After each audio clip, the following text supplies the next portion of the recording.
Hi, everyone. Welcome back to Founder Story. Today we have Allison Maslin. And Allison, you and I met on Clubhouse. We were just talking about 4.5 years ago, which you never know who you're going to run into in life. That's what I've come to realize. But you are the CEO and founder of Pinnacle Global Network. You and your team have helped over 150,000 entrepreneurs. And we're going to dive in today as to exactly how you've helped them and the tips, the secrets, all the things that you've learned. But you are also a Wall Street Journal bestselling author of the book Scale or Fail. And I know you've helped so many people over 15 years, and we're going to extract all of that knowledge today. But before we even dive into that, Allison, what was the spark in your life that made you say, I want to be an entrepreneur? Well, I grew up in a very entrepreneurial family, starting with my grandfather had a women's clothing store in Kansas City. And then my father expanded that across the United States, over 50 women's clothing stores. So as a kid, I used to go with him from store to store. And I thought this was so exciting. So I started my first business when I was 19 years old. And I went on over 40 years to build 10 of my own companies. And so really business has been my life. Wow, that's amazing. Did you find yourself going into the same industries, or did you find yourself doing completely different ones? You know, they were all different. Everything from advertising and marketing to scuba diving to jewelry to software and real estate. I'm one of those passionate entrepreneurs that like to bring ideas to fruition. But in the early days, I experienced firsthand, like a lot of business owners out there, the stress and overwhelm of trying to figure out how to run and scale a company. And even though I had a small team, I thought that I had to be the end all of everything and have my eyes on everything. And this is something that so many business owners struggle with. And I ended up having, with that first business many years ago, a car accident that almost took my life, just from the exhaustion and the stress of trying to manage it all. And I realized back then, Dan, that I needed to transform from being that operator in the business to being the visionary CEO and to really scale the business. And from that obsession of trying to figure this out in those early days, I was able to then go on and build several other companies that didn't depend on me, where I was able to build a team managed company, a sustainable, healthy company for myself and the team. And in the process, I realized that about 95% of other businesses out there, business owners, were struggling with the same issues. And so that's what inspired me in 2010 to build Pinnacle Global Network. And we solve those issues for business owners. And we have built now what's recognized as the premier CEO network globally. And like you said, helping over 150,000 CEOs to grow and scale their business and to reclaim their life. Yeah, people go into business thinking it's the most sexy thing because I am going to have total freedom. I'm going to work 4 hours a week and I'm going to get rich and it's going to be amazing. I think that's how most people go into business. And we realize that's total the opposite of that. Most people in business are probably living almost on like what would be considered poverty line at this point in many states, in the US at least, right? What do you find though is the thing that holds people back the most? Yeah, I think, like you were saying, you get into business, you want to create more freedom, and ends up the business is really running you into the ground. And they may have created something remarkable, but they find themselves working 60, 80 hours a week. They're stuck in operations where they need to be focused on the future. I mean, ideally, the way a successful company should be structured is that it's founder independent. But we're so afraid to let go. We feel like we've got to have our eyes on everything, and we're choking the growth of the business. And when we do this, there's three things that end up happening. You hit a revenue ceiling. There's only so much of you to go around. So you're going to hit a wall. And we think, oh, I'll just work harder, but there's no more hours in the day. Then you've got this company that's totally dependent on you. So let's say you go to sell it one day. Well, it's not going to be valued at very much. And you've just put your life into this business. And that's why only 17% of businesses are saleable. And then the third thing is that they really lack a proven roadmap for scaling. And so they're zigzagging, chasing after this strategy and that, and losing a lot of time, energy, and money.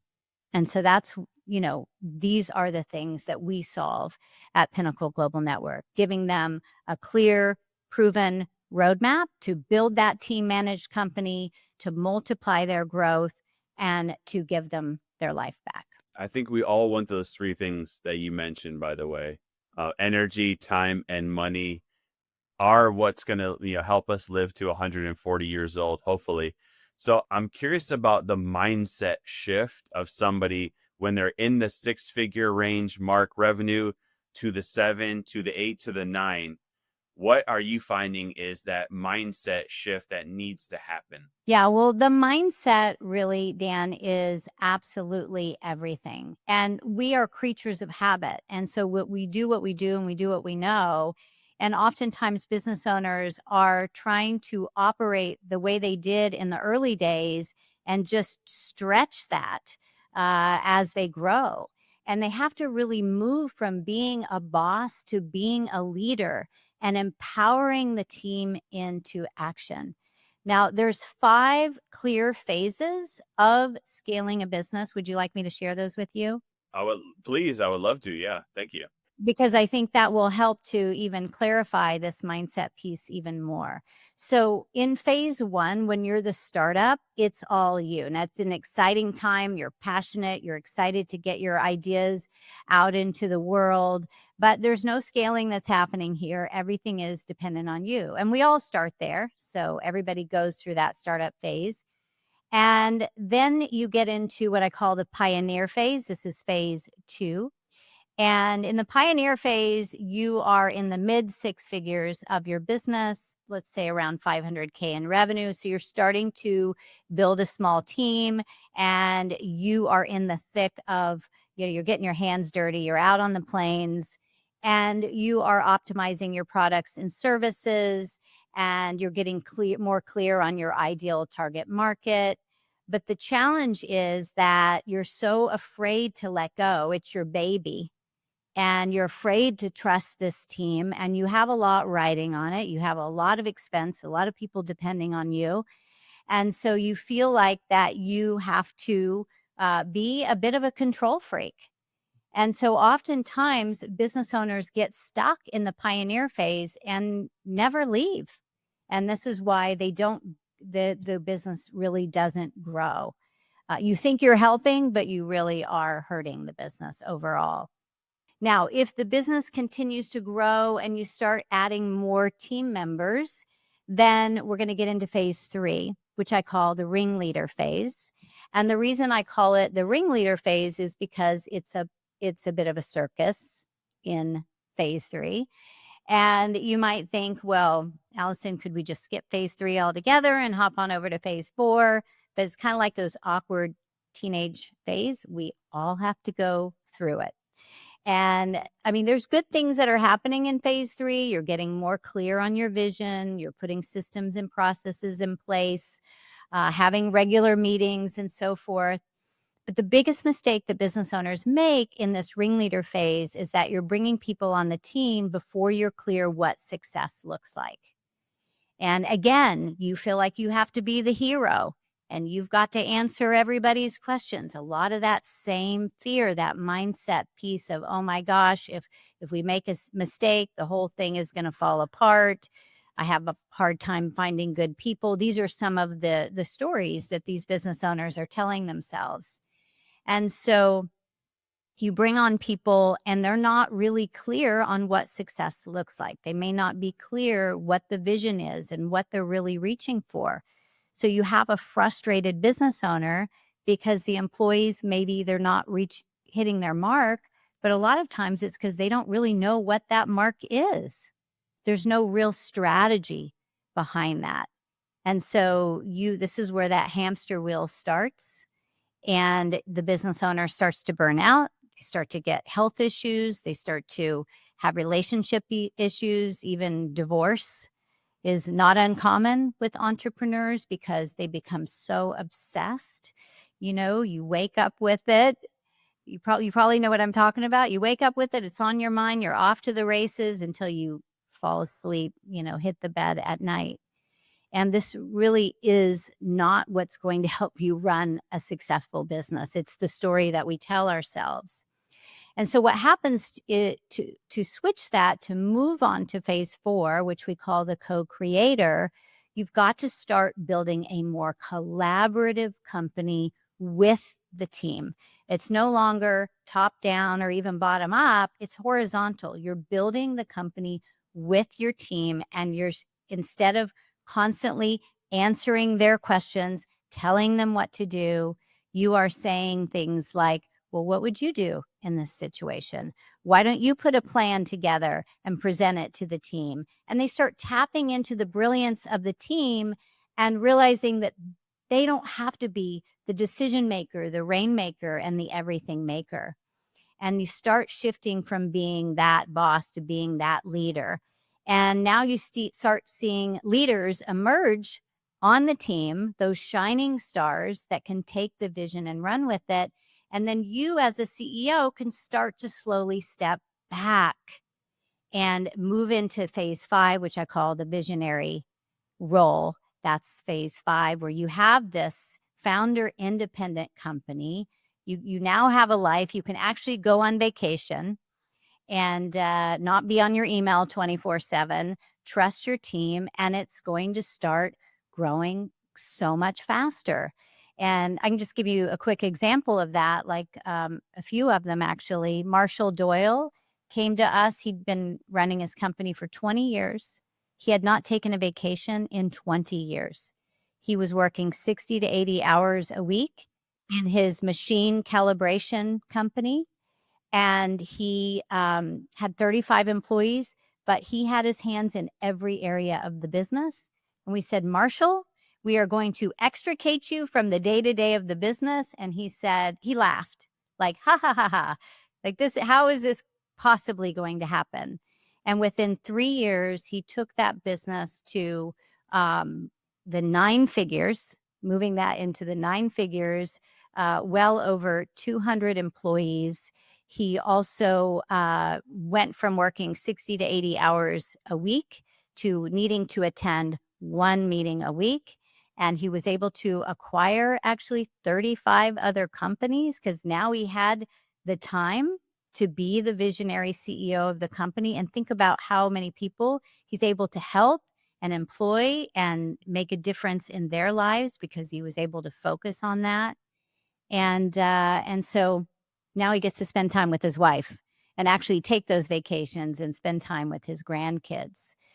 So it really is about having that support and the strategy and the community and the tools to get you there. I often hear, and thank you for sharing all that. I've experienced those things. I've talked to other people who have experienced those things, and it can be very scary thinking about giving up the control to somebody else. Because I think our fear is always we can do it better, like you said, even though most of the time they probably could do it a lot better than us. Like we are the thing that gets in our way. Um, when somebody is when you are looking at, or when the people that you're helping, when they're looking at finding that person, because I think maybe that is something that we also don't know how to do as entrepreneurs. How do we find that person? Is it promoting from within, getting from the outside? What is it that you're looking for when you're trying to find basically your replacement? Yeah, so it's such a great question. And this is something that we really work with our clients on in Pinnacle Global Network, is to lay out a strategic plan. First of all, we need to figure out, where are you spending all of your time? And, what is really sucking the life out of you, basically. And what are you able to outsource or, hand off to somebody else that is their superpower? And so once we can delineate those things, then we can determine who are the team members that we need to hire and when do we need to do those? Because we can't do it all at once. We may do some in Q1, some in Q2, some in Q3. And then when you're clear on who those people are, now we want to start putting the message out there.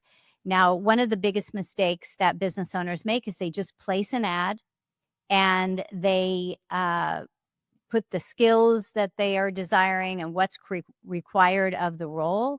And now they have just put themselves out there with thousands of other job postings that are asking for the same thing. And so you've got to stand out just like you do in your marketing.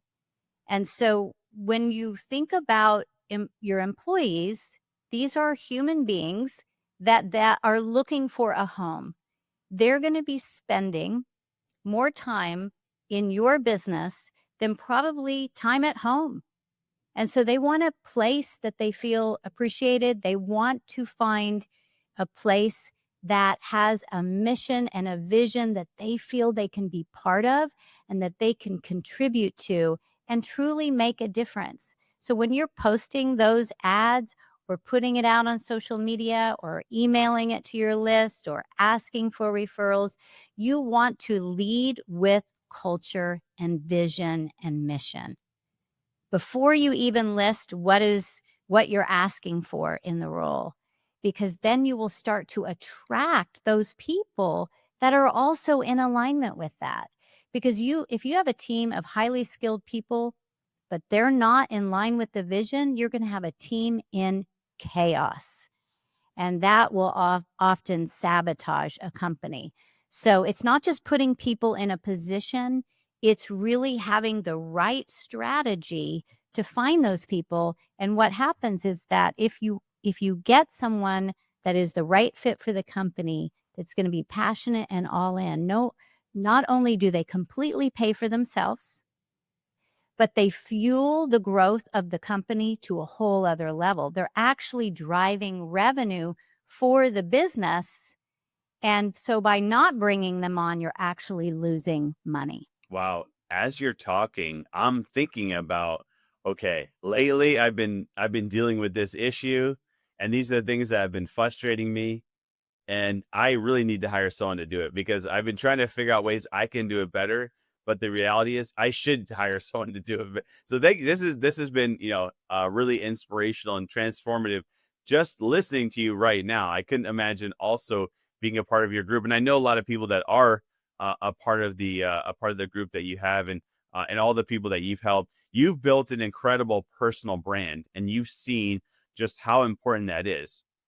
Where did that all start, and how do you see building up this personal brand? How have you seen this help your business? Well, branding and marketing for every business is super important. And we work with, hundreds and hundreds of CEOs. They'll come to us and they may have built a decent business based on referral, but it only is going to get them to here. So you can imagine if you have a decent business, you've come to here, if you were to put that fuel of marketing behind it, your visibility is going to grow massively. And I was blessed that in my first business was a marketing and PR firm right there in San Diego all those years ago. And so I learned the premise of marketing was really about sharing your mission with the world. And it's also about making sure that your customers understand that you get them. And so many people over the years have said, Allison, your story is my story. I was that overworked. I am that overworked business owner. That is the pain that I'm in. So you just got to be real. And those people that are yearning for that same thing or needing it, or they're up at 3 a.m. stressing about it, they're going to be drawn to what it is you're speaking about. And those that are not, then they're not. You don't need to serve everybody.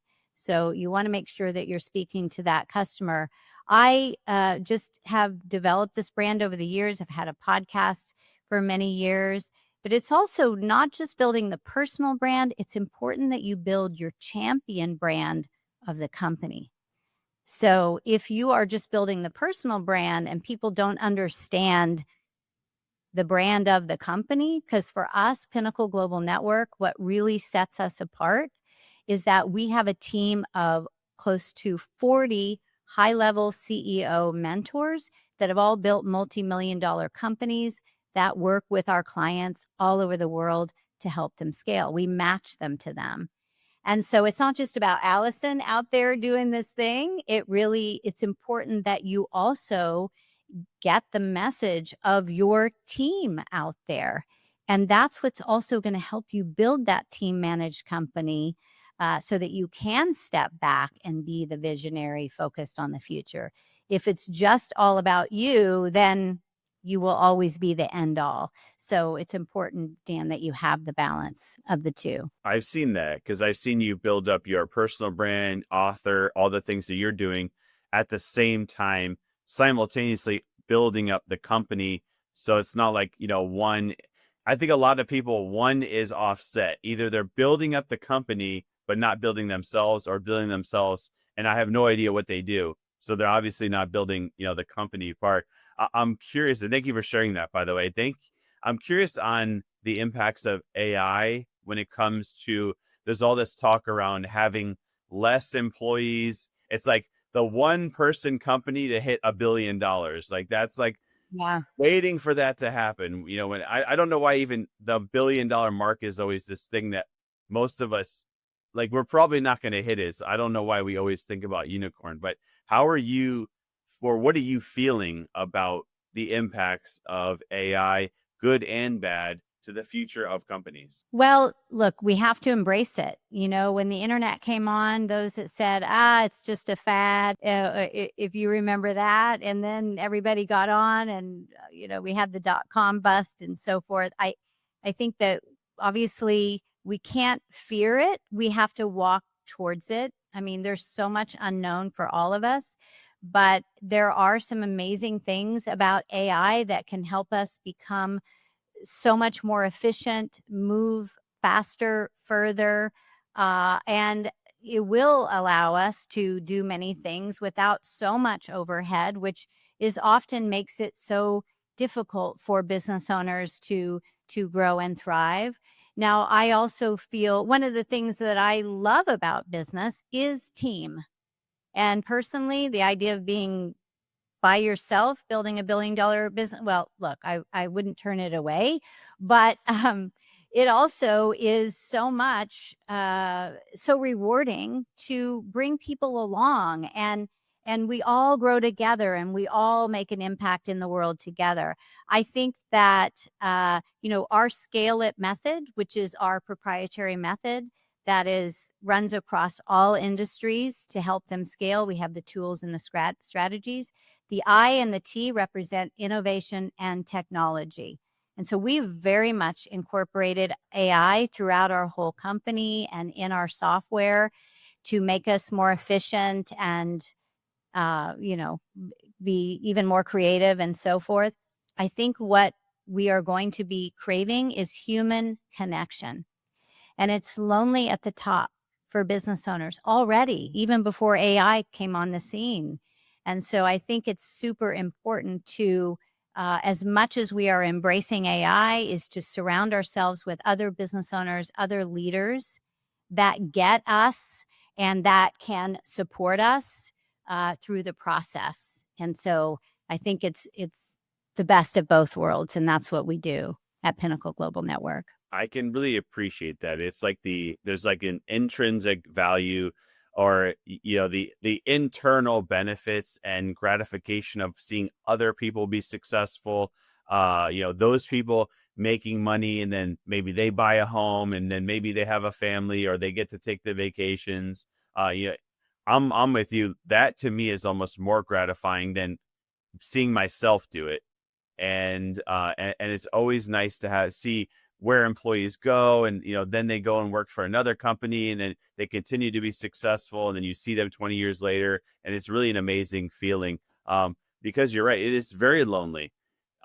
founders is so very lonely, and a lot of people I know are depressed, and it's like they're making more money than ever. They're hitting revenue milestones, but they're miserable, they're burnt out, they're working too much, and they're quite sad. They're getting divorces, and it's quite messy. So I'm glad that there's something there within your organization that you've created, and you've really dedicated yourself, your life, your teams have dedicated themselves to helping hundreds of thousands of people. So if they want to get in touch with you, they want to find out for more information, because I know there's maybe millions of people that need to be in it. How can they do so? Yeah, well, I just want to say you're absolutely right. And there's so much life out there. And business can be fun and it can be rewarding and you can help so many people. And so we're about scaling businesses, but we're also about transforming lives. And that's really what Pinnacle Global Network is all about. And so if people are interested in learning more, you just go to our website, which is pinnacleglobalnetwork.com. And if you want to speak to one of our CEO strategists, they'll actually do an assessment of your business and determine what phase you're in and what gaps are holding you back and help you get more clear on the vision that you want to create and the steps to get you there. Well, Allison, this has been amazing. 4.5 years later, you never know who you're going to see again or meet again. That's the great part about life. But thank you so much for joining us today on Founder Story. Thank you so much.